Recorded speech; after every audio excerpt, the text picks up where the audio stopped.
Hello and welcome to Retro Cars Reborn. I am Lee, and in this week's episode we are going to be putting a floor in the Peugeot 205.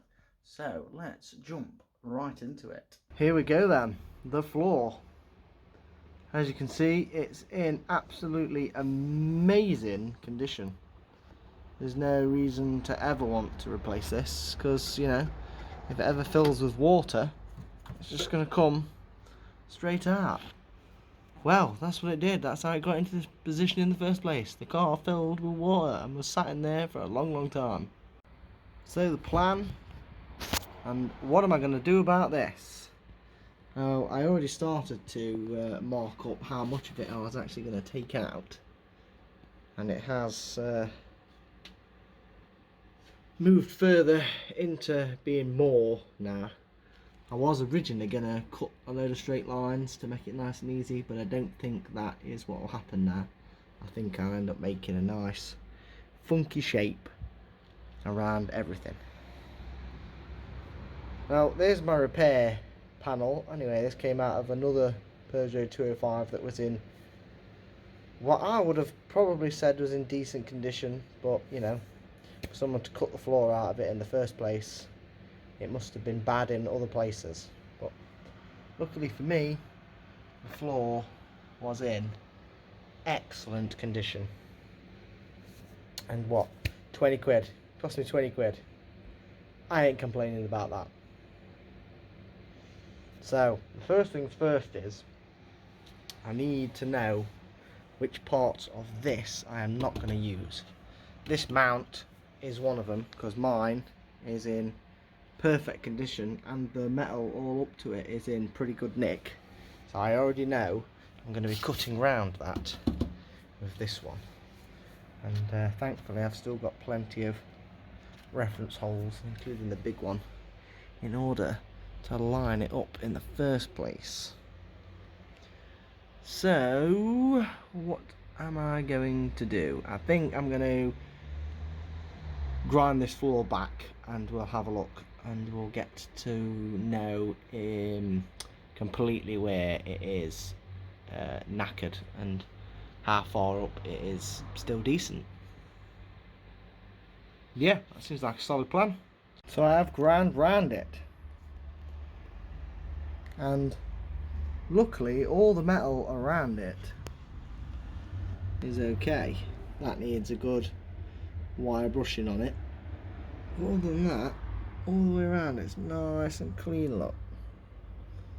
So what I'm thinking I'm going to do is I'm going to probably cut in right at the minute all the way where I've left the white up to, all the way around. But the fuel lines run right underneath this piece here. So what I think I'll do is I'll cut up to there all the way around. We'll cut that out of the new piece, this mount. We'll cut that out of the new piece because we ain't going to need it, and then we'll be able to lie this in here and see how much of it we're actually going to need to transplant in. So I'm going to draw some lines with the pink pen, because it's the best pen ever. Now I'm going to cut the floor out. In true 80s styling, I've gone for a square. It just had to be done, didn't it?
I must say that it does look mint just laid in there. Oh, it looks gorgeous. Just laying in there. Just think that's what my floor's gonna look like soon. Yeah, damn. Right then, let's do a little bit more trimming. See if we can get it fitting a little bit better. So I cleaned the shit out of the underside of this panel because it was covered in, obviously, seam sealer and underseal. Oh my god, it's so much lighter. I didn't expect it to be this light. So now I'm just going to drop it back in and basically just trim it some more till it fits a little bit better. And then I've got to look at where the fuel lines are, because they run. They're basically, this hole here is where the fuel line is popped up into, and yeah, that would have been one. Oh yeah, there you go. I can literally touch the fuel lines. I don't want to cut that bit of floor out while I'm relatively close to them. I've trimmed it. Got a screwdriver through that hole and through the hole below, so I know that it's in the correct position. But in doing so, I made a boo-boo, didn't I? Oh look, I cut this corner too close. And now we've got a gap.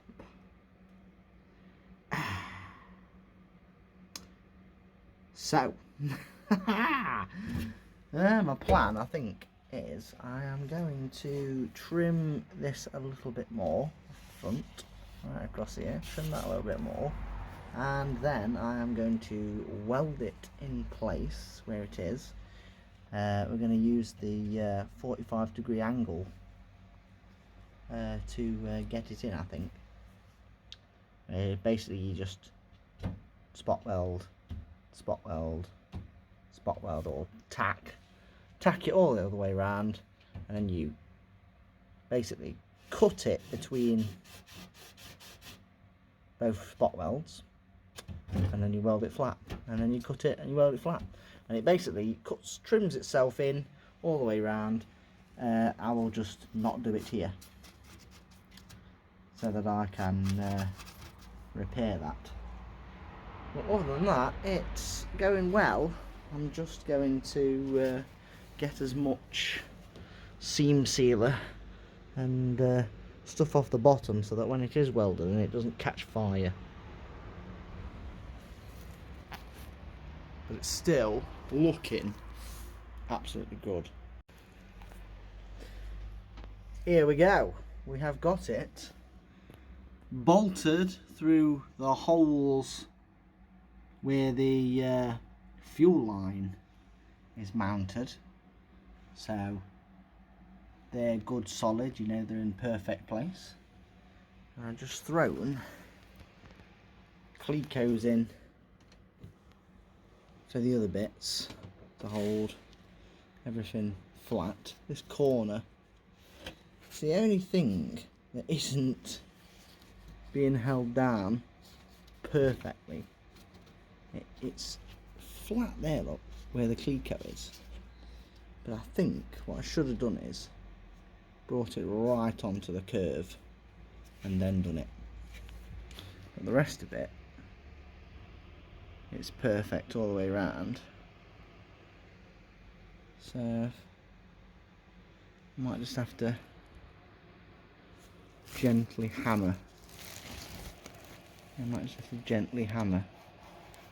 This bit flat. Ah yes, I can feel it now. It's lifted up slightly. It's slightly curved from where it was cut out. Probably the same with that bit there. It's just slightly wibbly wobbly. We are ready to weld it in, and then obviously I've got to repair my little mistake. Oh look, it's gone. And that's how I shall think of it always as not there. We are all tacked in. All the way around. Looking gorgeous. Still got to try and fix my boo-boo, but we'll do that at the end. More than likely just stick a slither of metal in there and weld it and grind it completely out. Yes! So we can start cutting, and obviously we're going to go for this one first. One, it's the biggest, and it's the straightest. We'll go for the straightest edge first. I've gone round most of the front, the left hand side, and down it. But I'm going to have to call it a night now.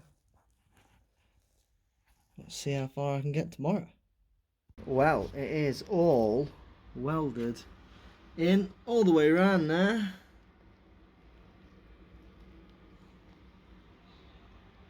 And I fixed my boo-boo. There's actually a slither of metal in there that I've just zipped up this side, gone round the top to zip down here. So once it's ground back, it should just be part of the floor now. I had to fill a hole in here where it blew through. Again here where it blew through. You can tell where it blew through. Just loads of massive wads, and I had to slit it in this corner to shrink it to fit this corner properly. So let's grind it back and see what we're left with. So it's all ground back.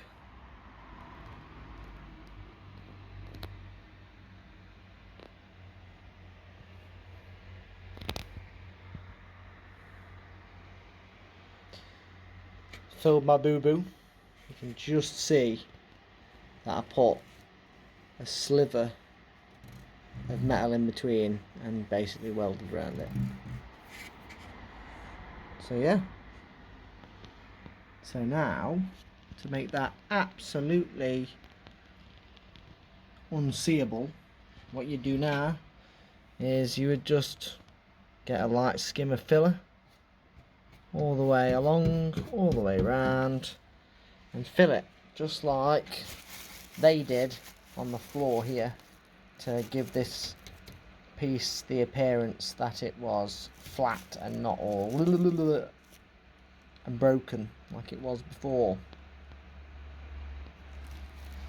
I may even do it and show you the result. But yeah, that's it. The floor is in. I've fiberglassed it underneath all the way around the seam in case there's any pinholes.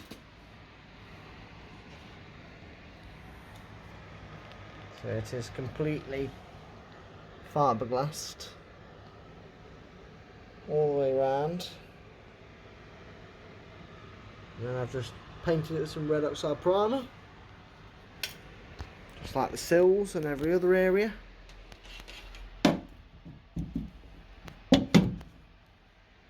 But yeah, I'm happy with the floor. It's way better than what it started off like.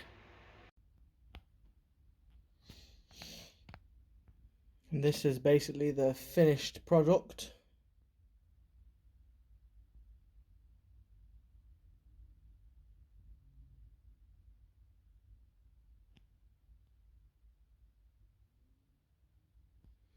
%100% happy with that.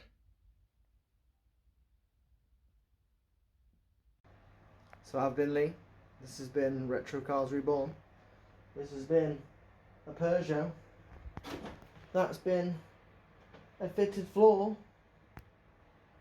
What more can I say? I think it looks mint. So, remember to subscribe, remember to share, remember to like, leave a comment, and I shall see you in the next episode.